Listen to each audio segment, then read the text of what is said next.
اسے پہچانے، اس کی عبادت کرے اور صرف اسی کی بندگی کرے، کسی اور کی غلامی نہ کرے۔ انسان جو اپنی عقل کے ذریعے، اپنی حکمت کے ذریعے چاند پہ جا سکتے ہیں، پہاڑوں کو کاٹ کر راستہ بنا سکتے ہیں، الیکٹریسٹی بنا سکتے ہیں، ان کو چاہیے کہ اس خالق کو پہچانے کہ جس نے انسان کو یہ قوت عطا کری اور اپنے انوینشنز اور ڈسکوریز کے لیے اسباب عطا کرے۔ بسم اللہ الرحمن الرحیم۔ السلام علیکم۔ اللہ سبحانہ و تعالیٰ نے انسان کو اپنے لیے خلق کرا ہے، اپنی عبادت کے لیے، لیکن فری ول کے ساتھ، اپنی عقل سے، اپنے وزڈم سے۔ اللہ نے انسان ایسی مخلوق بنائی ہے جو سب سے بالاتر ہے۔ اب اس اشرف المخلوقات کا فرض یہ ہے کہ دنیا میں اپنی عقل سے فائدہ اٹھا کے ترقی کرے، اللہ کے بتائے ہوئے نظام کے ساتھ زندگی گزارے، اور جس خالق نے اسے اشرف المخلوق خلق کرا ہے اسے پہچانے، اس کی عبادت کرے اور صرف اسی کی بندگی کرے، کسی اور کی غلامی نہ کرے۔ انسان جو اپنی عقل کے ذریعے، اپنی حکمت کے ذریعے چاند پہ جا سکتے ہیں، پہاڑوں کو کاٹ کر راستہ بنا سکتے ہیں، الیکٹریسٹی بنا سکتے ہیں، ان کو چاہیے کہ اس خالق کو پہچانے کہ جس نے انسان کو یہ قوت عطا کری اور اپنے انوینشنز اور ڈسکوریز کے لیے اسباب عطا کرے۔ اللہ سبحانہ و تعالیٰ نے اپنی پہچان کے لیے پیغمبر بھیجے، نبی بھیجے، رسول بھیجے اور کتابیں بھیجی۔ ان پیغمبروں کو، نبیوں کو انسان جھٹلاتے چلے گئے، کتابوں میں ہیر پھیر کرتے چلے گئے۔ جب پیغمبر معجزہ دکھاتے، ڈراتے تھے، تب ایمان لے آتے، اور جب وہ اس دنیا سے چلے جاتے تو پھر گناہوں میں مبتلا ہو جاتے۔ چند انسان دوسرے انسانوں کو بیوقوف بنا کے اپنا غلام بنا لیتے تھے اور دونوں فرقے گنہگار ہو جاتے تھے۔ ابلیس کا بھی یہی مقصد ہے کہ بس انسان کو خدا کی غلامی یا بندگی سے دور رکھے۔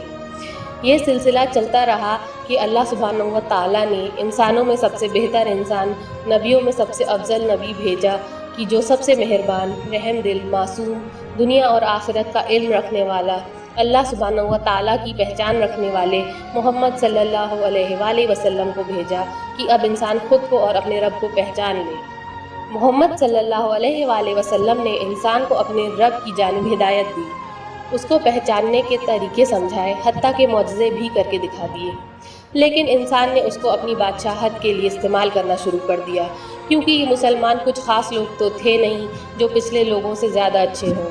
رسول کی فتوحات کو اپنے لیے مثال بنا کے بادشاہت شروع کر دی۔ اللہ سبحانہ و تعالیٰ کو پہچان کے، اس کو سمجھ کے عبادت کرنے کا مقصد بھلا دیا گیا۔ حضرت علی علیہ السلام فرماتے ہیں، میں جنت کے شوق میں عبادت نہیں کرتا کیونکہ یہ عبادت نہیں، تجارت ہے۔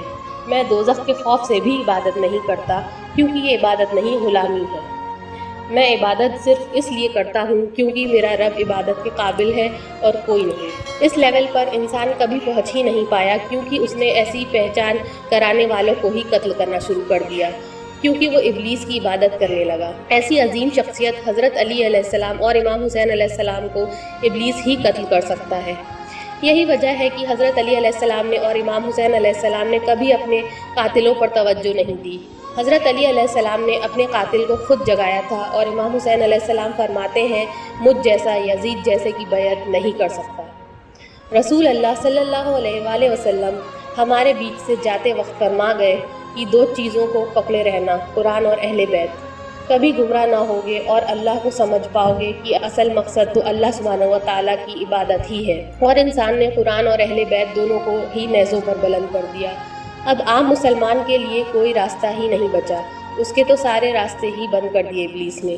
اب وہ اللہ سبحانہ و تعالیٰ کو کیسے پہچانے اور سمجھے اور عبادت کرے، اور اللہ سبحانہ و تعالیٰ نے خود اس کے لیے کیا انتظام کرا۔ اللہ سبحانہ و تعالیٰ نے ایسی قوم پیدا کر دی جو قیامت تک امام حسین علیہ السلام پر گریہ کرے گی، مجلس اور ماتم کرے گی۔ یہ ایسے ہی نہیں کہا تھا ہمارے نبی صلی اللہ علیہ وآلہ وسلم نے۔ ان مجلس اور ماتم کا فلسفہ یہی ہے کہ ہم اپنے رب کو پہچانیں، اور اس قدر پہچانیں کہ جب اللہ سبحانہ و تعالیٰ امتحان لے تو دنیاوی تمام چیزوں کی قربانی دے سکیں۔ قرآن میں لکھا ہے، اللہ انسان کا امتحان لے گا صحت سے، دولت سے، اولاد سے۔ امام حسین علیہ السلام نے وہ سب پورا کر کے دکھا دیا کہ اب کسی کو اللہ سبحانہ و تعالیٰ کو سمجھنا ہو تو وہ امام حسین علیہ السلام کو سمجھ لے۔ حدیث میں آتا ہے، امام حسین پر ایک آنسو بہانے سے سارے گناہ معاف ہو جائیں گے۔ امام حسین کی زیارت 70 حج سے افضل ہے۔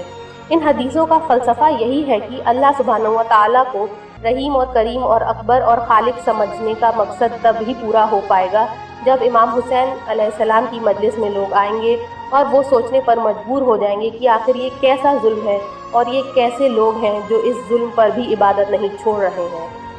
1400 سال سے قرآن اور حدیث اور سنت مسلمان کے پاس ہے، لیکن کوئی ایسا انسان نہیں دکھتا جو اللہ سبحانہ و تعالیٰ کی عبادت اس لیے کرتا ہو کیونکہ اللہ سبحانہ و تعالیٰ عبادت کا حق رکھتا ہے۔